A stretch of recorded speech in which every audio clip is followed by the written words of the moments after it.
राणा सनौल्ला और ये 13 जमातें बोरा बिस्तरी बांधो और घर दबा हो जाओ। राणा सनौल्ला सुन ले, हम इस्लामाबाद हम आ रहे हैं, हम बड़े गैरतमंद आदमी हैं, हम बेगैरत नहीं हैं, कश्मीरी नहीं है। वो इंडिया का गुंडा है, इंडिया का हरामी जासूस है। आप चोर हैं, आप डाकू हैं, आपको शर्म आनी चाहिए।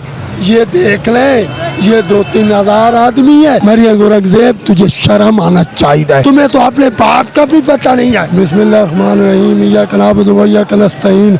मैं मियाँ वाली से आया हूँ। मियाँ वाली से आए हैं? जी हाँ, मियाँ वाली। जहाँ से खान साहब विन करते हैं। विन करते हैं। अच्छा, तो वहाँ से मियाँ वाली का काफिला तो इस्लामाबाद 4 तारीख को पहुँचना था, आप इधर आ गए। मेरी ये मोहब्बत है, मैं मोहब्बत के लिए आया हूँ। और आपने एक बात कही है, आप मेरी बात सुने कि इन्होंने सहाबियों पर कितने जुल्म किया है। अरशद शरीफ शहीद को इन्होंने शहीद किया है कि इन्होंने उस पर 18 FIR काटिया है। ये राणा सनौल्ला कहता है कि हमने तो उस पर कुछ नहीं किया।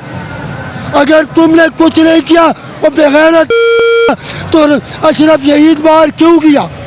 उसने उस पे आपने 18 FIR क्यों काटिया? मुझे इसका जवाब दें आप।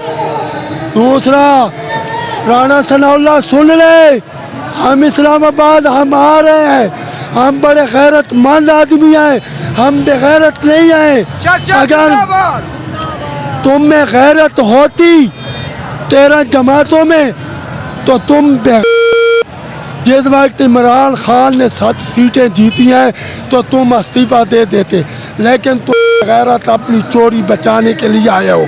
जो बाहर बैठा है ना, नवाज शरीफ, चोर का बच्चा और बड़ा और वो अपने आप को कश्मीरी कहता है, वो कश्मीरी नहीं है, वो इंडिया का गुंडा है, इंडिया का जासूस है।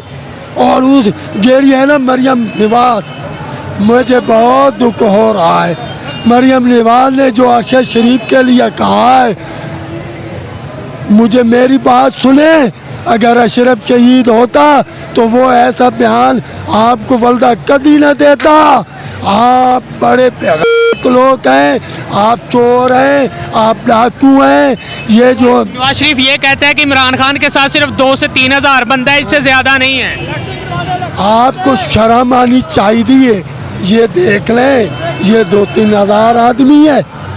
हम लाहौर से आ रहे हैं इधर तक, तुम्हारी आंखें खत्म हो चुकी हैं। राणा सनौल्ला और ये 13 जमातें बोरा बिस्तरी बांधो और घर दबा हो जाओ। और मेरा एक चैलेंज सुन ले, साद रफीक, मरियम औरंगजेब, ये सब पर एक मरियम औरंगजेब के लिए मैं कहना चाहता हूँ, मरियम औरंगजेब, तुझे शर्म आना चाहिए।